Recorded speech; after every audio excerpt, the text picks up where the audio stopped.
Welcome to the deep dive. Today we are plunging headfirst into a source stack that really defies rational explanation. We've got transcripts, notes, all detailing this intensely chaotic and, well, very specific reality. It involves three main figures. Jinyu, who seems to be the perpetual escape artist. Right. Then there's Roomie, the relentless pursuer, and Mystery, who is, I guess, the essential ally in all this. And if you thought you knew the rules of physics, you should probably just throw those out the window for this. Our mission here is to synthesize these materials, to try and build a coherent understanding of their universe. It's a big ask. It is. This whole dive is about, high-stakes pursuit, a bizarre, malleable reality, and this incredibly intense loyalty. The fundamental laws of this world just seem to get rewritten on the fly every single time one character tries to get away from the other. That is the absolute crux of it. The sources define the tension immediately. It's this obsessive dynamic where Roomie is insisting, I love you, and you belong to me. And Jinyu is just... He's operating from a state of pure desperation. We've got quotes like, I'm being hunted, and the really existential one, I just want to live. It's the ultimate cat and mouse game. Right. The cat can apparently turn the mouse into sushi. The mouse can flatten the cat. You can just feel Jinyu's fear in the text. And then Roomie immediately shuts down any chance of escape with that chilling line. I always know where you are. And that certainty, that's what drives Jinyu to these extreme, completely rule-bending measures. So let's start with the first and maybe the most frantic conflict mechanic that our sources introduce. The cloning wars. The cloning wars, yeah. Jinyu, totally desperate to evade capture, he literally stumbles upon a clone button. It wasn't even his idea, was it? Oh no, this was option 1, suggested by Mystery, and the goal was purely tactical. Outnumber the pursuer so Roomie can't know which one is the real me. But what's so fascinating is that this classic strategy, this, create a decoy strategy, it fails instantly. Oh, completely. In this reality, the pursuer doesn't pause. They don't get confused, they just escalate. Roomie doesn't hesitate for a second. She just counter-replicates. Right, and you get that quote from Jinyu just yelling, why are there 4 Roomies chasing me? But her response is so chillingly rational, at least within the context of her obsession. She just vows, I'll outnumber you and I'll check every single one of you. So it stops being a physical chase and becomes this exponential replication race. Exactly. It's less about running faster and more about who can flood the environment with decoys more efficiently. But all this high-level chaos, it comes at a price, a physical price, even for Jinyu. It does. The source notes that Jinyu gets this speed power, and he says he can run so fast I feel like I'm the Flash already. And the clones get it too. Right. His clones inherit the speed. But, and this is critical, the transcript immediately points out the limitation. The power drains my energy so fast. So even when reality is flexible, there's still a cost. There's still some fundamental law of conservation of power. Extraordinary abilities demand an extraordinary cost, and here it's stamina. Which is this momentary weakness that forces him to call for backup. And the way he summons his ally, Mystery, is one of the most specific, amazing details in this whole dive. The boombox. He pulls out a boombox and plays Mystery's favorite song. It's like this ritualistic alarm signal. Which proves that even in these totally chaotic realities, communication requires this deep shared knowledge between people. And when Mystery shows up, it's not for some grand strategic reason. No, it's pure loyalty. He says because he's my bro, obviously. Plus, I don't trust you girls. He's the steadfast, slightly suspicious best friend. And Mystery immediately pivots the strategy. He sees the flaw in just making more and more clones. He advises option 2. Stop trying to outrun her, Jinyu.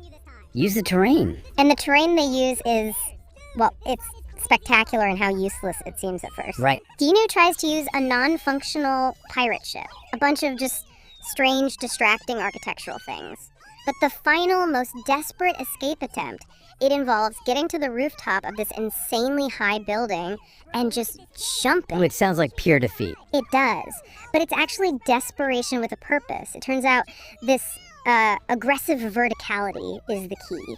The sources mention a spinny tower. And while Jinyu kind of dismisses it when Roomie follows his jump, the result of her landing is that she is, quote, squished flat.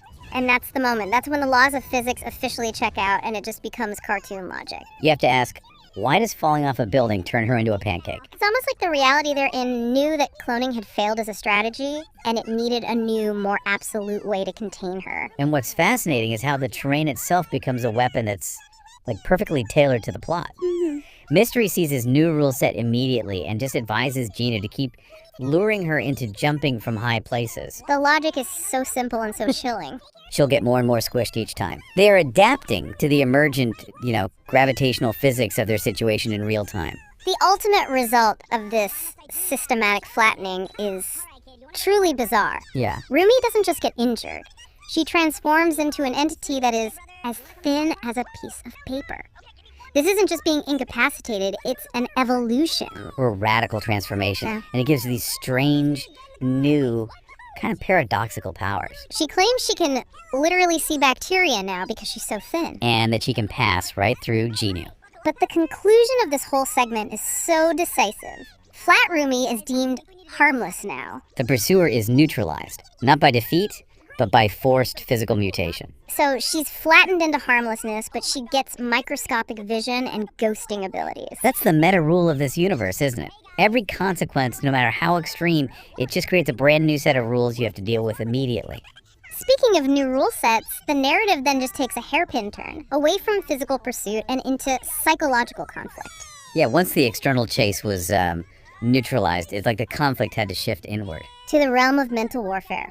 In a segment called, Of All Things, K-pop Demon Hunter Slides in Roblox. We shift completely, from gravity and speed to, cognition and thought. The new mission is a competition for stickers. 0 out of 16. This is the new high-stakes game. And the mechanism is these slides. Right, which represent diving directly into a character's mind to get stickers based on their thoughts. It's like an intellectual scavenger hunt where thoughts are landscapes. But what's so funny is how mundane the internal architecture is, especially after seeing cloning and flattening. When they dive into Genu's mind, the whole place is just dominated by pictures of sushi. Specifically salmon and tuna. And why? Because Genu was hungry. It says so much about his internal world, doesn't it? His deepest, most manifest thought is just an immediate, simple, physical need. Roomie finds his thought process way too easy to read, which is just a hilarious comment on Genu's very transparent priorities. His mind is basically a lunch menu. Now, compare that to the other minds. When they look into Demon Roomie's mind, The same entity who was just chasing 4 clones. her core thought was just one word. Laser. Not obsession, not chase routes, just laser. And then there's Mystery's mind. Which is just pure, impenetrable chaos. Genu's reaction is just yelling, "What the heck? What is this?" Which confirms that some minds are just structurally baffling. The simple, food-driven mind you can navigate. Pure chaos, not so much. But despite all that, Genu's actually really good at this. He gets a coin and a sticker early on. He shows this strange proficiency for navigating mental terrain. He wins the competition, and Roomie's concession, what she says when she loses, is key to understanding this. He says these challenges are way too hard because people just think about the most random stuff. So the ultimate lesson of the cognitive challenge is that simplicity and randomness, like just being hungry for sushi, can actually defeat this intense, focused, obsessive effort. Yeah, the randomness of human thought is what makes it so resilient. So just as we're getting a handle on the rules, the sources throw another curveball. A sudden, almost necessary narrative detour. The baby versions. The baby versions. Baby Roomie and Baby Mystery, left in Genu's care by Mama. This abrupt shift into structured domesticity, it's such a powerful counterpoint to all the annihilation and psychological warfare we just saw. It kind of humanizes them by forcing them into this highly relatable, low-stakes situation. A trip to the water park. And the preparation is so meticulous. We get these detailed notes of Genu shopping for a surfboard and super cool goggles. The chaos is sort of contained by the rules of childcare and, planning a vacation. The specifics are great. They really fill out the character dynamics outside of the chase. Like comparing Baby Mystery in his goggles to a purple eggplant. And Genu gets criticized for his own fashion choices. He has to change clothes because he looks like he ran straight out of the shower. It's proof that their relationships and, aesthetics still matter, even when you're responsible for a paper-thin, bacteria-seeing entity and a purple eggplant child. The activities themselves are surprisingly normal. Competitive, but normal. In the surf pool, Genu does a huge jump. Baby Mystery gets seasick and slips, but Mystery is the eventual winner. Right, and then they try a giant slide, which is described with just pure enthusiasm. Awesome. A thrill.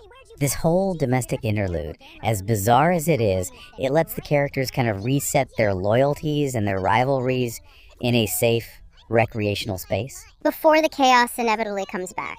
And it does. And when it returns, it is a hard return. That lighthearted break is shattered, it shifts straight into horror. Jinwoo wakes up in total darkness. He's being chased by a monster, he loses his flashlight, and he remembers his car key is still back in the tent. He feels personally targeted. And he has this strange, self-deprecating fear. I swear I taste terrible. The stakes have moved again, from external physics to internal supernatural horror. But Jinwoo's immediate concern is for Roomie. She's not answering his messages, and when she tries to find her on his phone, it starts glitching. And her location just moved on the map, which really suggests the threat isn't just a physical monster, but some kind of digital or supernatural disruption. Something messing with tracking, with identity itself. The confrontation is agonizing. Jinwoo finds Roomie at a tent, but she's possessed. Or something, she's fundamentally changed. And she tells him to stay away from me. This is the highest personal threat we've seen yet. It shifts Roomie's external obsession to an identity crisis for her. And for him, the greatest fear isn't being caught anymore, it's losing her entirely. And this is where the core meta rule of this whole universe really reveals itself, I think. How so? Well, physical force led to cloning. Intellectual struggle led to those mental slides. So a threat to a character's actual identity that has to be met with the ultimate emotional appeal. Physical tricks aren't going to work here. Exactly. So this raises the big question. How does Genie break the spell when cloning and running and flattening have all failed him? He uses pure, unflinching emotional commitment. He refuses to leave. He says, I will never leave you. And he appeals directly to her core self, to her identity. Please, Roomie, remember who you are. And it works. Instantly. It functions like an exorcism.